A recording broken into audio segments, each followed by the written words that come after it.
Bem, pessoal, boa noite. Dando sequência aí à análise dos nossos enredos de 2015. Hoje é a vez da Estação Primeira de Mangueira e da gente tentar entender um pouquinho aí o que é que passa na cabeça do carnavalesco, Cid Carvalho, que é que ele tem aí de interessante e que já colocou esse esboço no papel para mostrar pra gente no carnaval do ano que vem, né?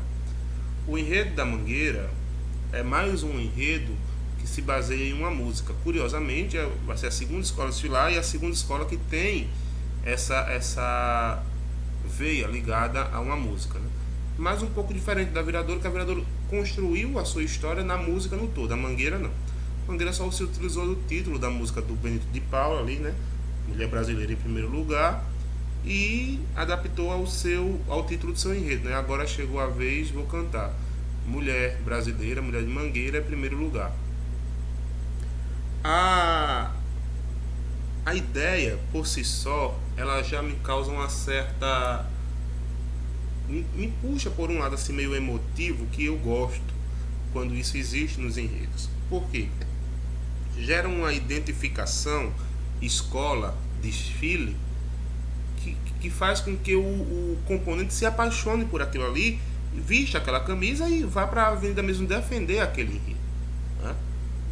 E mediante tantos problemas que a Mangueira vem apresentando, né, nos últimos anos, inclusive nesse ano de 2014, onde ela prometeu uma recuperação, a gente esperou muito da Mangueira e nada aconteceu, né, a escola ficou no mesmo, né, se cria uma expectativa muito grande para esse desfile de 2015, que é praticamente um ultimato para essa direção. A direção que não conseguiu alcançar os resultados que outras direções de outras escolas que estavam no mesmo barco que a Mangueira, como por exemplo a Portela, conseguiu. Então se espera dessa escola agora, da Mangueira, esse resultado, assim como vai se espera da Mocidade também, né? Mas a Mangueira já vem de uma situação que muita gente apostou e não deu em nada. E aí a escola passou por alguns problemas de reconstrução, né?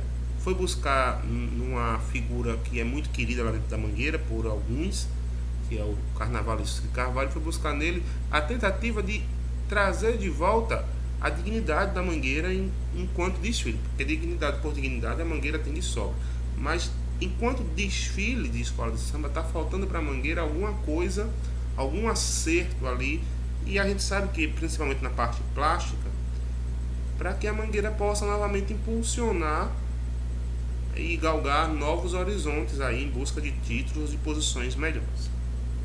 E aí esse enredo, ele é aquele enredo que chama o componente pelo lado emocional e que diz assim, até meio que indiretamente incentiva o componente a comprar a briga da escola, né? De repente pode ser que falte uma beleza plástica na Mangueira, que é às vezes esquecido ou suprido pela força que o componente vai para a avenida quando tem um enredo como esse, né? Eu estava dando uma olhada na sinopse e eu achei assim duas coisas, né? Um ponto positivo e um ponto negativo. Tem ponto negativo? Tem ponto negativo sim, que eu já vi aqui, mas eu deixar para depois. Pontos positivos é a ambientação desse enredo é todo no Morro de Mangueira, né? Então é como se o componente, é como se o desfilante estivesse em casa ali, vendo o seu dia a dia passar na avenida. Isso é maravilhoso, né? E eu achei interessante como é que o carnavalesco ele propõe essa viagem. Na verdade, ele não é nada novo, é um menino, né, uma criança do Morro de Mangueira, que vai ouvir as histórias da vovó Lucila, né, mangueirense mais antiga, inclusive, do que o próprio Morro de Mangueira. Muita gente já disse isso por aí. E a partir daí ele começa uma trajetória para descobrir as rosas de Mangueira, né? E o rosa de Mangueira. E aí que cabe perfeitamente um dos sambas que está em disputa, que pergunta o que seria do verde sem o rosa, né? Mas não é o rosa no masculino. O rosa aí é uma alusão às rosas da Mangueira, às mulheres da Mangueira. E o desfile ele parte daí, do morro, né? Estava até marcando aqui, do morro, da hora em que essa criança, que esse garoto, ele ouve da voz de Dona Lucila as suas histórias com relação à Mangueira, né? Parteira que colocou metade do povo de Mangueira no mundo, né? E que tem história para contar. E é daí que ela começa a explicar para esse garoto qual a importância do rosa, quando num determinado momento, estava na sinopse, que ele se deita embaixo de uma mangueira e vê o verde da mangueira e entende aquele verde como o verde da escola, mas acha que está faltando alguma coisa que complementa aquela situação. É quando a Dona Lucila coloca para ele que aquele verde se une às rosas de Mangueira para completar esse elo tão forte que é esse verde-rosa dentro do carnaval, né? Então o rosa vem da importância que as mulheres têm para a instituição Mangueira, né?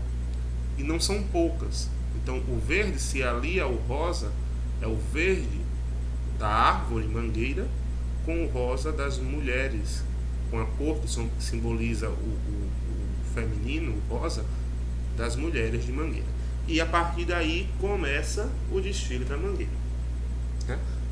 Aí vem alguns setores que eu tentei aqui decifrar através da sinopse, onde o carnavalesco chamou inclusive assim as mangueirenses e as mulheres brasileiras de guerreiras, e ele associa essas guerreiras às candaces, né? Então possivelmente será um momento em que haverá uma associação dessas mulheres a verdadeiras guerreiras, rainhas mesmo, lutadoras de força, de fibra, chamadas de candaces brasileiras. Eu particularmente não gosto muito desse tipo de situação, não por nada, não por ser candace, não, mas é porque candace ficou algo tão intrínseco no salgueiro, tão se vê descobrir as candaces no salgueiro. E até hoje a gente já falou de várias mulheres de fibra de guerra e ninguém ousou usar esse termo, que ficou tão salgueirizado, que eu na verdade achei que mulheres guerreiras do Brasil ou mulheres de fibra soaria mais cara de Mangueira do que esse candaces brasileiro. É só uma questão de termo, de nomenclatura, né? Mas parte daí. E aí o que é que o carnavalesco começa a propor, o que deu para entender aqui dessa sinopse é o seguinte, que essas mulheres de Mangueira, elas vão fazer um convite para as mulheres do Brasil, e vai haver meio que uma associação entre uma coisa e outra. Ora, mulheres daqui se comparam a mulheres do Brasil em determinados pontos. E é aí que eu começo a perceber algumas escapadelas. Em algumas situações, a coisa foi muito bem amarrada, muito interessante, como no caso das portas-bandeiras, que a gente vai ver daqui a pouco. Em outras, eu achei a coisa meio vulnerável, meio frágil, meio desarticulada, né? A primeira passagem, ela faz uma ligação aí a duas mangueirenses históricas, né? Suluca da Mangueira e Tia Ciata, né? Uma relacionada a Chica da Silva, Suluca da Mangueira relacionada a Chica da Silva, e Tia Ciata relacionada à mãe menininha do Gantuá, né?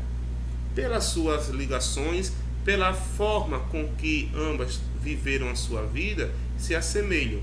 Uma em Mangueira, né? No caso aqui, por exemplo, a Suluca, com a sua força, a sua expressão dentro da Mangueira, Chica da Silva no Brasil como um todo. Então ele vai fazer essa associação, né? Tia Ciata com a sua expressão africana, com aquela baiana mãezona que protegia, que cercavam todos ali, protegia daqueles problemas, daqueles momentos graves que a gente sabia do começo do século passado com relação aos sambistas, e ela dava a cara mesmo para bater e protegia, botava todo mundo lá no fundo do quintal e dava a sua bênção na hora dos desfiles, na hora das rodas de samba. E ela é associada à Mãe Menininha do Gantuá, uma protetora que o Brasil inteiro já conhece, tá? E aí já começa meu primeiro questionamento, né? No caso da Suluca com a Chica da Silva, eu achei interessante. Já a Tia Ciata com a Mãe Menina do Gantuá, eu já não achei que tivesse tanta liga fazer esse comparativo, essa recepção, por ambas terem alguma coisa de parecido, que eu não acho que seja muito parecido. Acho que o trabalho da Mãe Menininha de um aspecto, da Tia Ciata de outro. Mas enfim, tá aí no enredo, tá? O outro momento fala da musicalidade da Mangueira, muito interessante, que ele faz um elo das pastorinhas da Mangueira, né? das vozes mangueirenses mesmo, né? Ligadas a grandes mulheres do Brasil que se destacaram no período do rádio, né? Eu até coloquei aqui, quando ele fala da Bandeira Branca, enaltecendo Dalva de Oliveira, uma das rainhas do rádio, né? Chica Chicabum, e por aí vai, e outras, né, outras cantoras do rádio associado às cantoras mangueirenses. Depois disso vem uma parte que eu não sei se vai ser alegoria, se vai estar somente na região ali da bateria, mas eu particularmente achei meio vago aqui, né? Que é essa parte das rainhas de Mangueira, e não as rainhas de fibra, mas as rainhas em termos de beleza mesmo, que são essas belas mulatas que a Mangueira tem, que apresenta no carnaval, as rainhas de bateria, que fazem uma ligação, que vem cercada, como a própria sinopse diz, pela bateria, e que fazem o carnavalesco achou de fazer uma ligação dessas mulatas com as belas mulheres do Brasil e que conquistaram o mundo. E aí ele enaltece duas, a Gisele Bündchen e a Marta Rocha, né? Então assim, ficou bem claro que nessa situação ele meio que compara as divas da passarela do samba às divas das passarelas mundiais, né?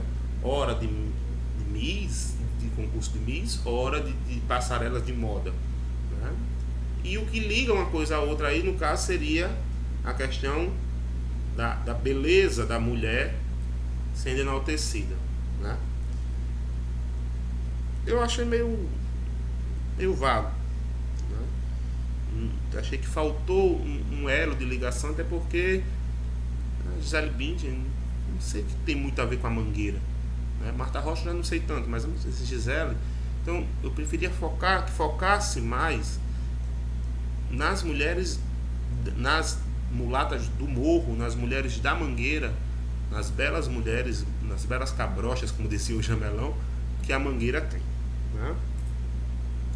Passando à frente, esse tópico aqui, esse ponto, eu achei magistral, eu achei de uma sabedoria nata, né? Que é o dom das mãos, né? As mulheres que se utilizaram das mãos e com essas mãos contaram e firmaram a sua história. E aí ele começa a falar, primeiramente, das portas-bandeiras, das porta-bandeiras da escola, né? Tia Lina, né, a primeira porta-bandeira da Mangueira, e claro, não poderia deixar de falar de Neide e de Mocinha, né? E mulheres que fizeram história na Mangueira, defendendo o pavilhão da escola, a bandeira da escola, com as suas mãos, né, nos seus bailados, nos seus rodopios, mas segurando nas mãos a haste mangueirense.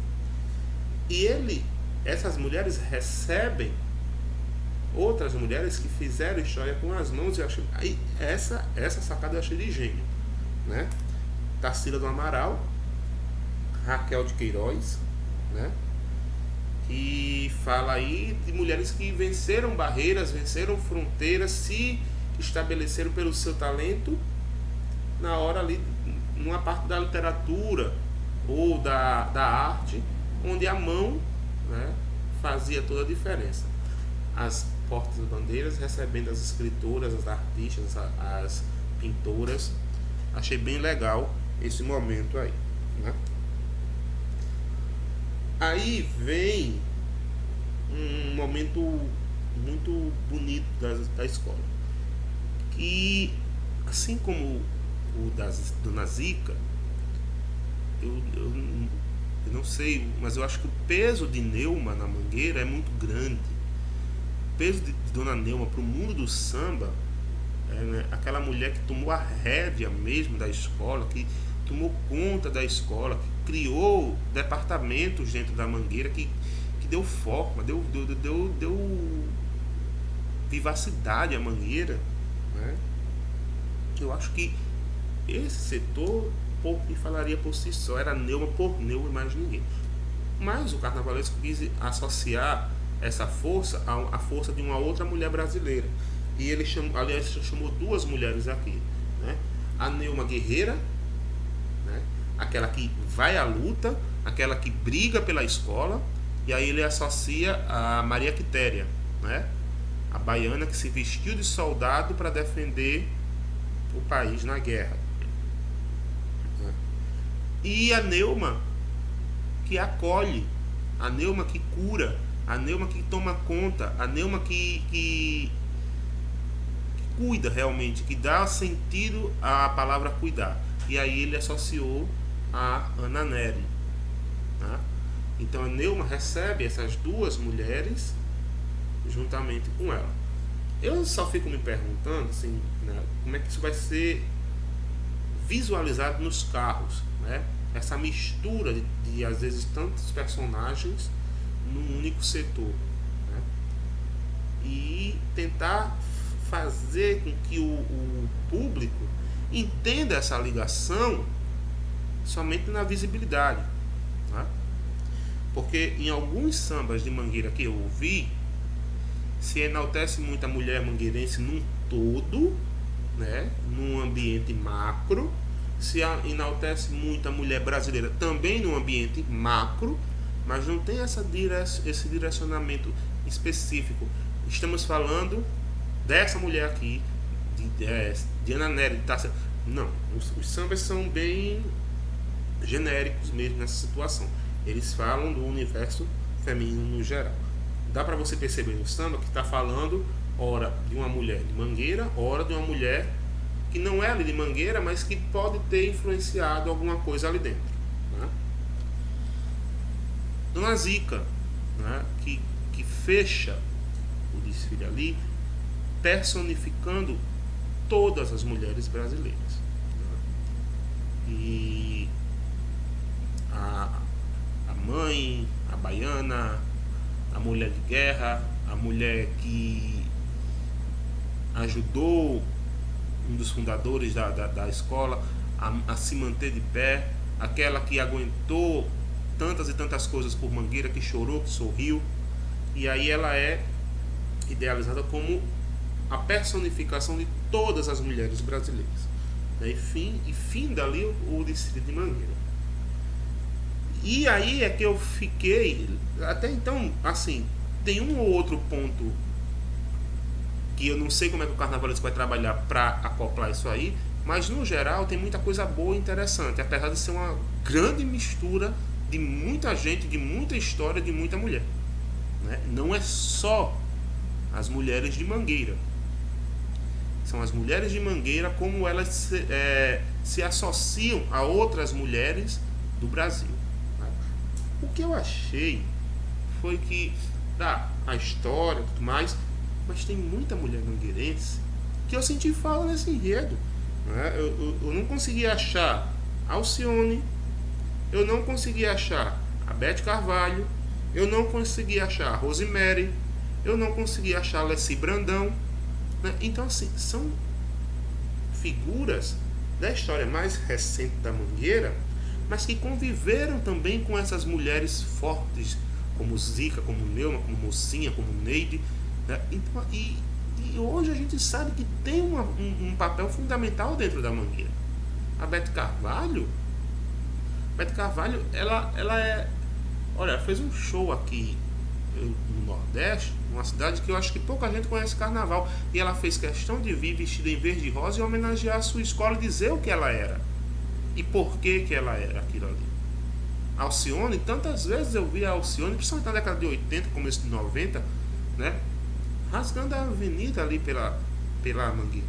Leci Brandão, a Leci Brandão tem um papel fundamental. A Leci Brandão faz com que o anônimo de Mangueira se torne conhecido. A Leci Brandão, ela trata a tia baiana lá da Mangueira, quando ela está numa transmissão em alguma coisa, de uma forma tão peculiar, tão simplória, que parece que você conhece ela há anos.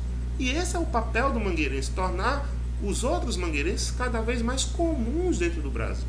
E eu senti um pouco de falta dessas mulheres no enredo da Mangueira, né? Tirando isso, é um enredo que tem esse lado emotivo, tem esse lado forte, né?